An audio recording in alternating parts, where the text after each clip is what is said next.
December 31st, the year 2000. New Year's Eve morning. Setagaya Ward, Tokyo. A quiet residential neighborhood on the western edge of the city. Houses pressed close together. A children's park directly behind one of the last remaining houses on the block. A grandmother named Haruko tries to call her daughter. No answer. She tries again. Still nothing. She lives next door. She walks over, uses her own key, and opens the front door. What she finds inside that house will haunt Japan for the next 25 years. Her son-in-law, Mikio Miyazawa, 44 years old, is dead on the floor, stabbed. Her daughter, Yasuko, 41, is dead, found covering their 8-year-old daughter Niina's body with her own. Yasuko had been stabbed so severely that bones were visible through her wounds. Niina was also stabbed to death. And in another room, 6-year-old Rei, the youngest child, had been strangled. But here is the detail that makes this case unlike any other murder in Japanese history. The killer did not leave immediately after. He stayed for hours. He used the Miyazawa family's toilet. He sat at Mikio's computer and browsed the internet. He left his own clothes, his shoes, his gloves, his food, and his DNA at every surface of that house. And then, in the early hours of New Year's morning, he walked out the front door and vanished. 25 years later, with 12,545 pieces of evidence, 280,000 officers, and 1.3 million DNA comparisons, Japan still has no idea who he is. The Miyazawa family had lived in Kami Soshigaya since 1991. Mikio was an office worker, quiet, hardworking. Yasuko tutored children in the neighborhood, working from a space attached to the family home. They had 2 children, Niina, 8 years old, and Rei, 6. A normal family. Not wealthy, not powerful, not connected to crime of any kind. Not, as far as anyone could determine, the kind of family that should be on anyone's list. But their neighborhood had changed. Tokyo city planners had been expanding a nearby park, Soshigaya Park, for years. One by one, the families around them sold their land and moved away. By the year 2000, the Miyazawas were among only 4 households remaining in what had become an increasingly isolated block. And something in those final months before the murder had begun to feel wrong. Yasuko had mentioned to her father-in-law in the weeks before the murder that an unfamiliar car had been sitting outside their home repeatedly. Despite the fact that there was nearby parking available, it was not a one-off event. Mikio had also been involved in an altercation with members of the Bosozoku, a Japanese motorcycle gang, sometime before the murders. And in the surrounding neighborhood, rats and stray cats had been found killed and mutilated, not by animals, by a person.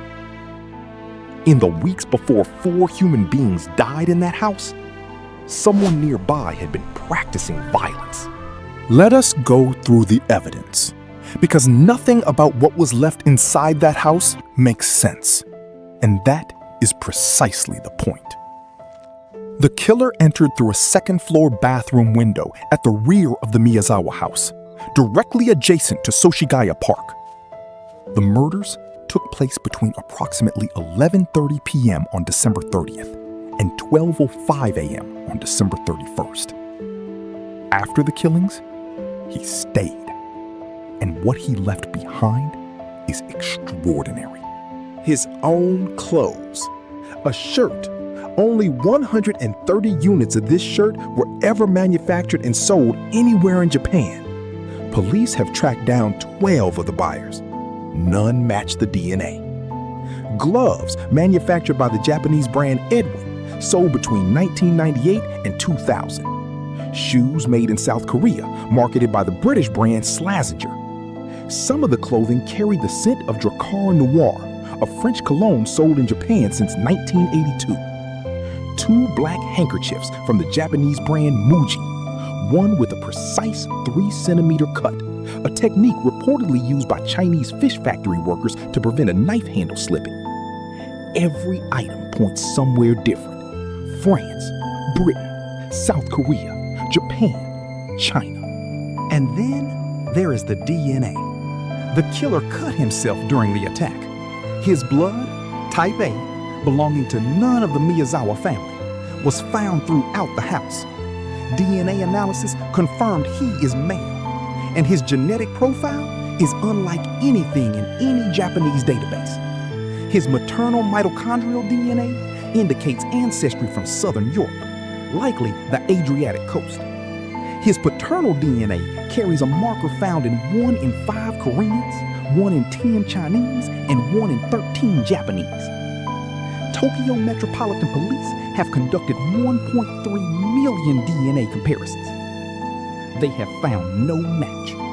Not in Japan, not abroad. They also know what he ate. Because he used the Miyazawa family's toilet and did not flush, police were able to analyze the contents and determine his last meal before the murders contained string beans and sesame seeds. They traced food sources. Nothing conclusive came from it. He sat at Mikio's computer and accessed the internet. In 2000, Japan's early internet infrastructure did not allow retroactive IP tracking. Whatever he was looking at, nobody knows. In 2025, new image comparison technology identified someone who purchased a similar knife. Their DNA did not match. They were ruled out. The file remains open. The question every investigator and every armchair detective keeps returning to is this: why did he stay? A person who has just killed 4 people, including 2 children, who understands the bodies will be discovered in the morning. Why use the toilet? Why browse the internet? Why leave every piece of physical evidence he brought with him inside that house? 3 theories have been proposed. None has been confirmed. All 3 lead somewhere disturbing. Theory 1: the contract killer. Investigative journalist Fumiya Ichihashi, a former reporter for the Mainichi Shimbun, spent 15 years on this case and published his findings. His theory? The Miyazawa family was targeted for the land compensation money. Families in the area were receiving over 100 million yen from the city for selling their properties. The killer, referred to as R, was allegedly a former South Korean military man, hired by someone who had learned of the Miyazawa family's financial windfall. Soil particles found at the scene were traced to South Korea's Gyeonggi province. This theory explains why he stayed, a professional, perhaps searching for the money or waiting to be certain the job was complete. It does not explain the European maternal DNA. Police investigated and said it could not be substantiated. Theory 2: the U.S. military connection. This theory has circulated in true crime communities for years and has never been officially addressed on the record. The sand from the area around Edwards Air Force Base in Nevada, combined with the European maternal DNA, the South Korean-made British-branded shoes, and the deliberate decision by Tokyo Metropolitan Police not to publicize the Nevada sand finding due to what they call diplomatic sensitivity, has led some investigators to propose that the killer had a connection to the U.S. military presence in Japan. Under the Status of Forces Agreement between the United States and Japan, American military personnel accused of crimes in Japan operate under complex jurisdictional arrangements that have historically created barriers to prosecution. If the killer was connected to the U.S. military, that would not explain why the crime happened, but it might explain why 25 years later, with all that evidence, nobody has been charged. Theory 3: the lone predator. The most psychologically disturbing theory is also the simplest. This was not planned for money. This was a person who had been fixating on this isolated house this isolated family for months. The animal mutilations, the surveillance car, the confrontation with Mikio, all consistent with someone building toward violence over an extended period. And the stain, the hours spent in the house after the killings, consistent with someone who felt no fear of consequence because they had no criminal record in Japan, no fingerprints in any database, and no reason to believe anyone would find them. They were right. For 25 years. In 2004, the Miyazawa family's house was demolished. The location is now part of Setagaya Park, the same expansion the city had been planning all along. The same land acquisition that may have made the Miyazawa family a target.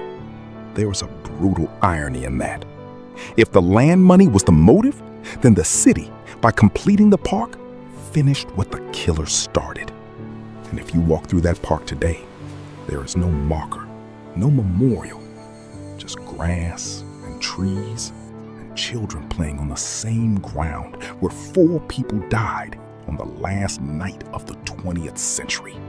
Every year, every single year for 25 years, the Tokyo Metropolitan Police Department returns to that location and holds a memorial ceremony. As of the most recent reports, 35 officers are still assigned to this case full-time. The reward for information leading to an arrest stands at 20 million yen. In December 2025, months ago, investigators identified lettering on a Jizo statue placed near the Sengawa River on the 100th day after the murders in 2001, with similarity to lettering on a stonemason's website. A new thread, after 25 years of threads that lead nowhere. The man who did this is somewhere in the world right now. Based on current age estimates, he is in his 40s or 50s. He has a European ancestor on his mother's side and East Asian ancestry on his father's side. He may have spent time in the United States, possibly connected to the military. He has never been in the Japanese criminal database. He knows he has never been found, and every year that passes makes him more certain he never will be. For the Evidence Room community, this is your case. Drop your theory below. Theory A, the contract killing, the land money, the Korean military connection. Theory B, the US military link, the Nevada sand, the diplomatic silence. Theory C, the lone predator, the months of surveillance, the psychological profile. Or Theory D, the one we have not considered yet. The most detailed theory in the comments gets pinned. We read every one, and we will return to this case when new information breaks. The case stays open.